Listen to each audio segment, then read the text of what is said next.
I used to be obsessed with being frugal. I mean, obsessed. I was tracking every dollar, agonized over the $5 coffee, and honestly, I believed that depriving myself was the only way to get rich. But I was dead wrong. In fact, it was only when I stopped being so tight-fisted that my net worth and my life actually got richer. In this video, I'm breaking down the exact mindset shift that changed everything for me. You'll learn how to stop feeling broke while saving every penny and start building real lasting wealth by spending with intent.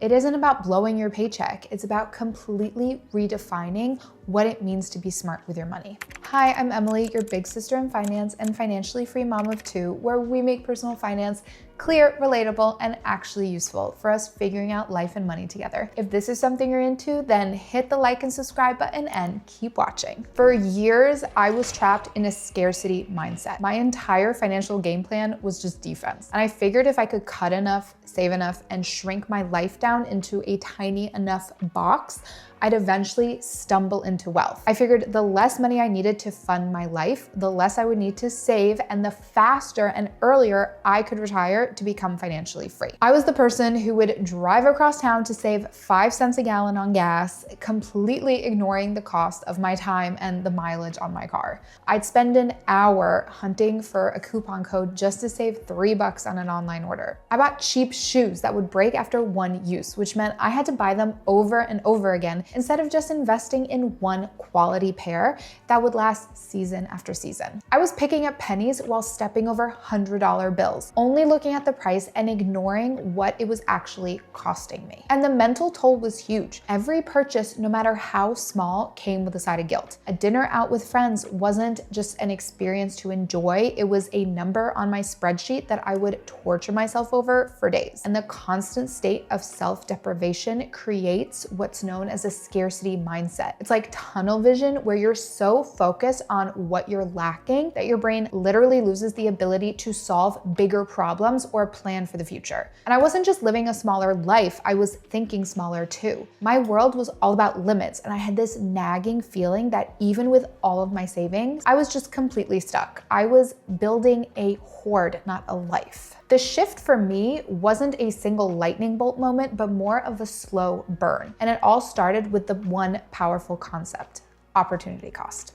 Simply put, opportunity cost is whatever you give up to do something else. So I started to realize that by spending 3 hours of my night trying to save $10, the opportunity cost was insane. What could I have done with those 3 hours? I could have read a book that taught me something new. I could have taken an online course to make myself more valuable at work. I could have started a side hustle, or I could have just rested, which would have given me more energy and focus for my job and my family the next day. The math was painfully clear. I was trading my most valuable asset, my time, for pennies. And that idea put a crack in the foundation of my whole frugal identity. I began to see that my defensive strategy had a very hard ceiling. I mean, there's a limit to how much you can cut, right? Your expenses can only go down to zero. But on the other side of the equation, your income, the ceiling is limitless. I realized my obsession with saving was holding me back from playing offense. I was so focused on not losing the game that I wasn't even trying to win. The real path to wealth wasn't just about shrinking my expenses, it was about expanding my means. And that required a totally different way of thinking. So I made a change. I stopped asking, how can I save more? And I started asking, how can I earn more? And what is the absolute best use of my money and my time right now? This led me to a new philosophy, something called values-based spending. The idea is simple. Mindful spending on the things that actually matter to you isn't a liability, it's an investment. So I started by tackling the myths that kept me trapped. The first myth was that being frugal meant you had to feel deprived, and it definitely doesn't. True frugality is about being intentional. It's about consciously choosing to spend extravagantly on a few things that you really love and just cut costs elsewhere. The second myth was that frugal means cheap.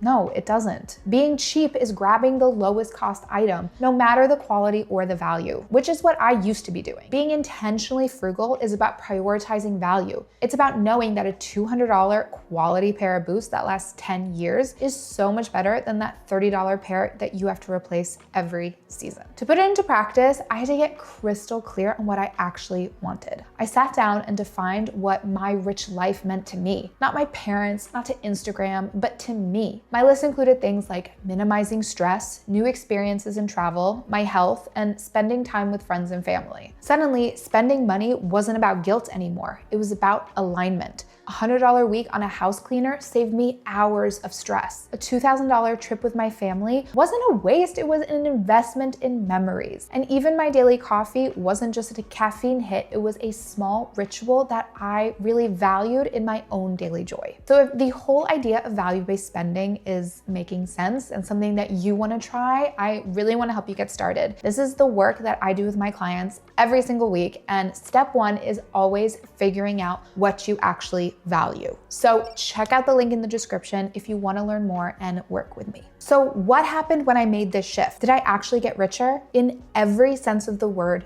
yes. First, let's talk numbers. My net worth has grown more in the years I stopped being obsessively frugal than it ever did before. Why? Because instead of pouring all of my mental energy into saving a few dollars here and there, I redirected it towards growth. I invested in myself. I took on projects that got me promoted. I started a new side business that now has become my full-time job. I stopped trading my time for those tiny savings and started investing my time in activities with those big returns. My income grew, and since I was already practicing mindful spending, I was able to invest the difference wisely. But more importantly, my life itself became richer. My stress and anxiety around money went away. When you know your spending is aligned with your values, that guilt just kind of goes away. My relationships got better because I was more willing to spend that time and invest in them. Instead of just dodging dinner invitations, I was the one who was actually now sending them. Research shows that spending money on experiences with people you care about is one of the few ways that money can literally buy you happiness. This shift takes you away from that constant worry about what you're losing to a place of confidence in what you're building. You're not just piling up money anymore, you're building a life you genuinely love. And I want this for you too. And this isn't some abstract theory, it's a practical, doable shift. So here are 4 concrete steps you can take starting today to move from a scarcity mindset to an abundance mindset. Step 1 is to do a joy audit. Seriously, download your last month's bank or credit card statement,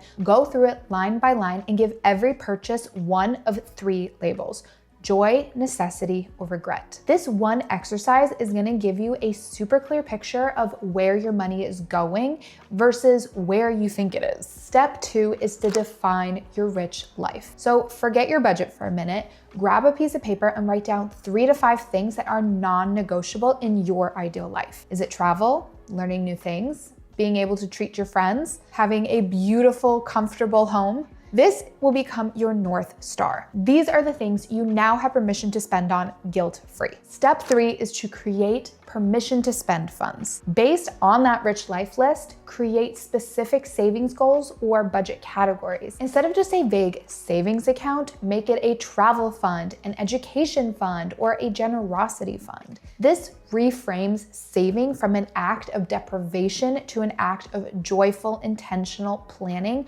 for things that you actually want. And step 4, make your first investment in you. This is the most important step. So identify one thing that you can do this week, not to save money, but to grow. Don't spend hours trying to save $15 at the grocery store. Use those hours to read a chapter of a book, watch a tutorial, learn a valuable skill, or finally sign up for that workshop that you've had your eye on. Shift your focus from defense to offense. Your future self will thank you for it. The biggest lie I ever believed about money was that the road to wealth was paved with misery and deprivation. I thought being rich meant having a massive bank account, even if it meant living a small, joyless life to get there. But the real wealth isn't just about the savings, it's about the freedom, alignment, and growth. It's about having the resources to build the life you actually value. And by shifting my focus from obsessive saving to intentional spending and investing in myself, I didn't just grow my bank account, I expanded my entire life. You don't have to live in a state of constant financial anxiety. You can be smart with your money without giving up your happiness. And it all starts with deciding to stop just saving and start investing in the most valuable asset, you and your time. So now I have a question for you. Based on your values, what is the first thing that you would spend money on completely guilt-free? Let me know in the comments below. I promise I read every single one. And if this video hit home for you, do me a favor and hit that like and subscribe button and that little bell next to it. I drop new videos every week on how to build not just a richer bank account, but a richer life. Thanks for watching, and I'll see you in the next one.